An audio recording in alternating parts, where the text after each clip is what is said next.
Welcome to the Today Counts show. Today does count because it impacts, it influences your tomorrow and the day after that and the day after that. The Today Counts podcast is sponsored by the generous donors of the Lead Today community. I'm your host, Kim Piper. Hey, everybody. I've had something on my mind for a while that I wanted to talk about today on the podcast. Do you know what you believe? Do you know what you believe, and do you know why you believe it? There's a proverb in the Bible, Proverbs 1:7. It says, "The fear of the Lord is the beginning of knowledge.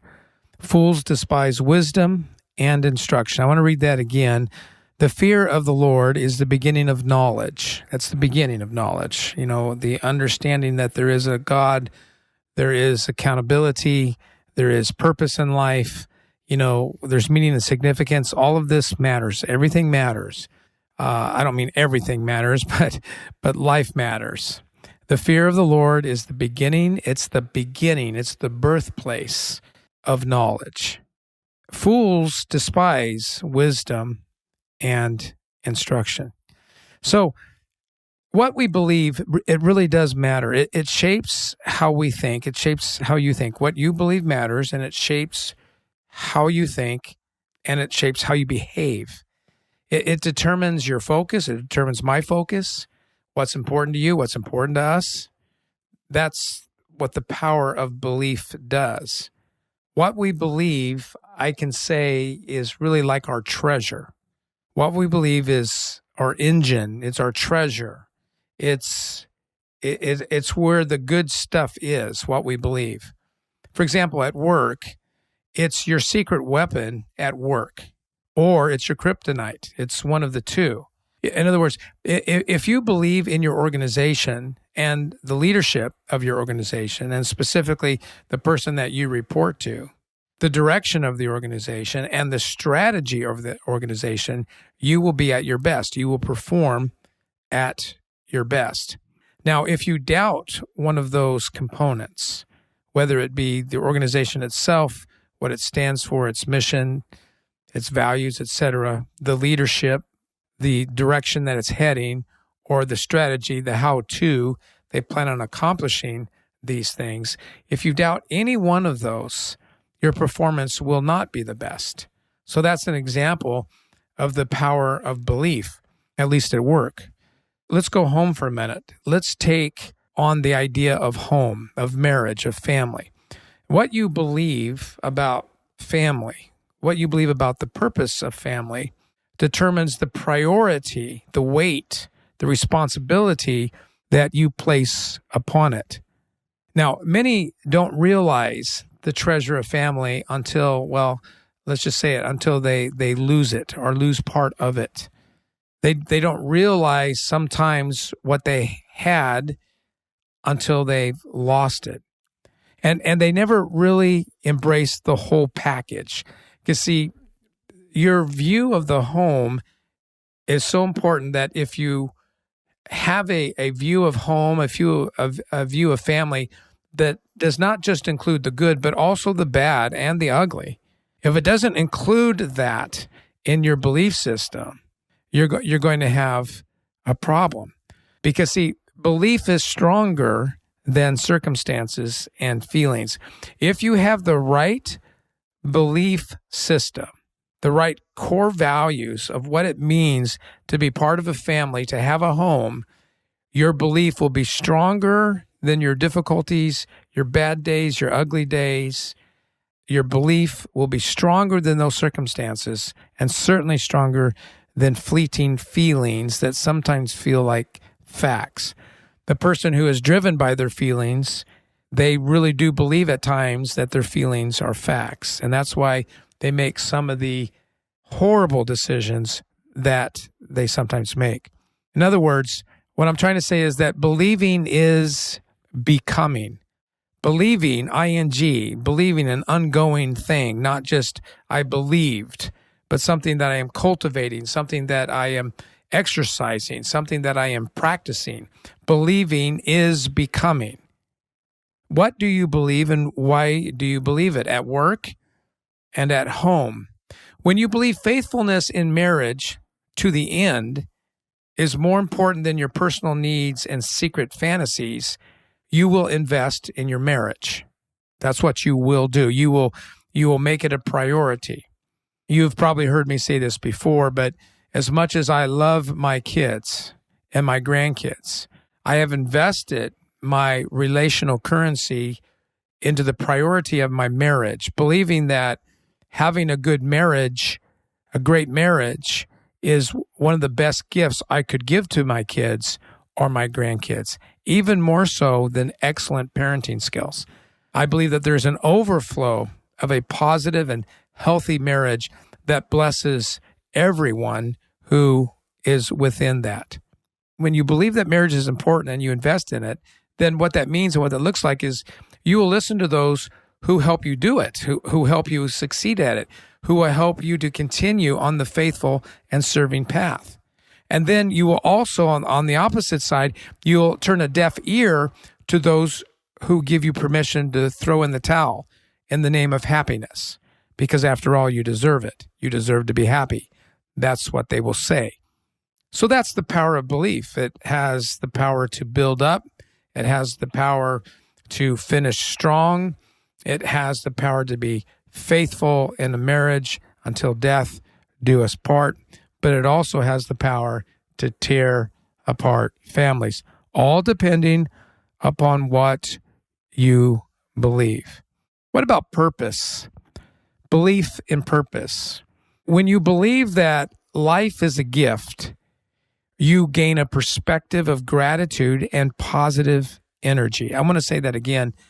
When you believe life itself is a gift from God, you gain perspective. And specifically, you gain a perspective of gratitude and positive energy. Even though I have used the phrase already, and I use it often, it applies here too. It applies here just the same. Purpose does transcend the good, the bad, and the ugly things in this life. Purpose has the power to order chaos. That's the power that it has. But you have to believe that your life matters and that your life has a purpose. Purpose is bigger than the good, the bad, and the ugly. Purpose is powerful. So you know what? Many ask me, well, how do I identify my purpose? How does that happen? Where does that come? And it sounds so weird, to be talking about as a human, what kind of purpose do I have? Well, the answer to that question is at least another article, if not a whole nother book that can be dedicated to purpose. But the simple and most important answer has to do with our relationship to God and others. Jesus said this, and it has been repeated who knows how many times since. But Scripture records Jesus saying this, and Scripture clearly teaches that there is a purpose to human life to simply love God and others, to love God and others. Now, when you think about loving God, what do you think about? Well, if life is a gift from God and you did not choose to be born, you can choose what you do with your life and think about that what you do with your life, you have the opportunity to give it back to God as a gift of gratitude to Him for giving you life in the first place. Let's bring out the phrase again. No matter how good, bad, or ugly life can be, it is still a gift because at least from the Christian worldview, life is eternal. And so this is not all there is, but what I do with my life is my gift back to God and to others. So again, Scripture clearly teaches to love God and others is to live as God intended for you to live. So that's the first answer to purpose, the simple, broad umbrella answer. But secondly, and more specifically, identifying your gifts, your skills, your strengths, your uniqueness, your resources, and the passion that you have, and to take those and to aim those and direct those in service to the same. God, and others is how you bring your purpose in full living color. I believe that belief impacts your ability to be a great employee or a great business owner or a great leader at work. I believe that belief has a lot to do with maybe not the situation of your home, but what will come of it because of your belief system about home, about family, about marriage, about kids, about those kinds of things. And I certainly believe that belief has much to do with understanding purpose, exercising purpose, and living with purpose in our lives. But you know what? There's one more area that I want to talk about when it comes to belief, and it's your destiny. Your destiny, right? Your destiny. And what am I talking about specifically? I'm talking about eternity. I'm talking about faith, right? That's what I'm talking about. And faith, it seems to be the topic that divides us more than any other. Isn't that interesting? Have you ever pondered that? That faith, or, we like to use the term religion instead of faith, but faith, yep. What you put your faith in seems to be the topic that divides more than any other. Yet I'm amazed how so many approach this very difficult topic casually. And many privately. So when I ask people what they believe about eternal matters, many of them respond in broad generalities. When I ask probing questions, based upon their answers, I try to get in a conversation. Rarely do I hear anything of substance. It's almost as if they're just repeating sound bites that they heard, and maybe way back to decades ago, or maybe they're going to still sing some sort of, victim song about, church hurt or the things that happened to them when they were younger, and they're still holding on to that rope or really hanging themselves by that rope. But when I ask these probing questions and I'm trying to get a conversation going, I often, not all the time, but I often hear a lack of substance. I hear things that are honestly kind of embarrassing for an intelligent being. And not only when I do hear something where it sounds like a soundbite, which I've heard, 1,000 times before, but it's almost as if they are making it up as they go. If belief is such a powerful force for work, athletics, work, anything of achievement, if that can be substantiated, which I think it can, I think it can. I think attitude has proven to be much more valuable than many people would give it. So if belief is such a powerful force at work, at home, and in purpose, why does it seem less applied to the most important questions a person can ask? Like, what happens when I die? Or is that it? Is that it? Is that over?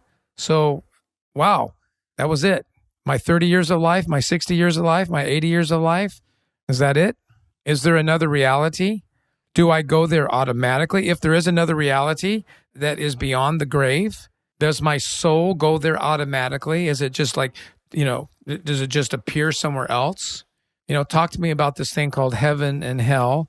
Talk to me about, she went to a better place. He's in a better place. Well, what is that? We hear that all the time. He's in a better place. She's in a better place. What does that mean? As I said earlier, I didn't choose to be born. Well, let's put it in the form of a question. I didn't choose to be born, but do I have a say where I go next? I mean, don't you think about these questions, at least sometimes? They seem to be awfully important questions to me. All right, so let's turn the page and let's talk about religion just for a second. Religion is a channel. It's a channel that organizes beliefs, and therefore it becomes a belief system. I think it's fair to say that religion is a channel that organizes belief systems while recruiting and training its believers. I think there's honest religion, and I think there's dishonest religion. I think honest religion attempts to answer the questions that we talked about earlier, or at least some of them, or even more of them. A dishonest religion sees an opportunity, and it's simply attempting to sell answers to the most vulnerable. I think most level-headed people would agree with the statements that I just made, that not all religion is horrible and bad and evil, but it's not all good either. So because there is bad religion out there, dishonest religion, should that be a reason why you've become casual, disinterested, or maybe somehow you simply believe that whatever you believe is true, and so therefore it will come true? You believe you're going to become an angel, so therefore you become an angel? Is that what you believe? Is belief that powerful where you can decide simply what is true and therefore it becomes true? These are just things that I want you to think about. Prior to attending Christian seminary, I studied Christianity. I did this prior to Christian seminary because as a young man, I was raised in a Christian home, and I do believe that my mom and dad meant well, and I believe that they exposed me to really good things, and they also protected me from a lot of bad things. But I'm just kind of wired in such a way that, I really wanted to try to understand. The world to me was a big place. And so I just did not want to become a product of my environment only, if you will. So on my own, I began to study. I studied Christianity, Eastern Orthodox Christianity, Catholicism, Protestantism, and its many denominations, and there are many. I studied Judaism, Islam, Hinduism, and Buddhism. I studied Unitarianism, Jehovah's Witnesses, Christian Science, and Mormonism. That's pretty much the block that I gave myself to study.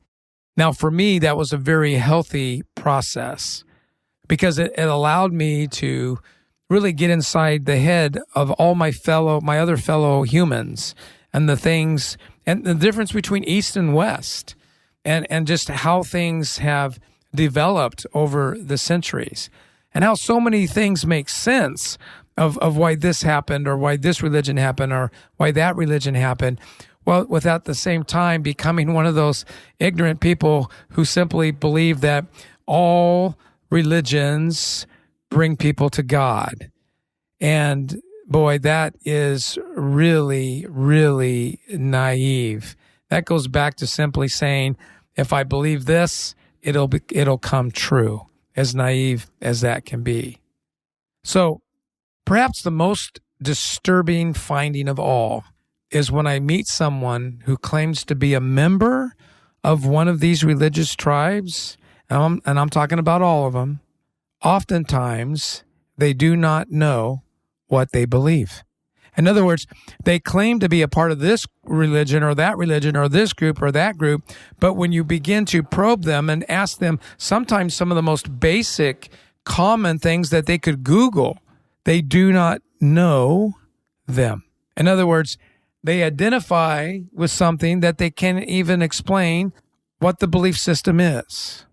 I wonder, could this be why so many do not have the power of belief in their destiny, that they simply haven't really dived in to the most important question of all, more important than career, more important than tomorrow, more important than the troubles of the day? Something to think about.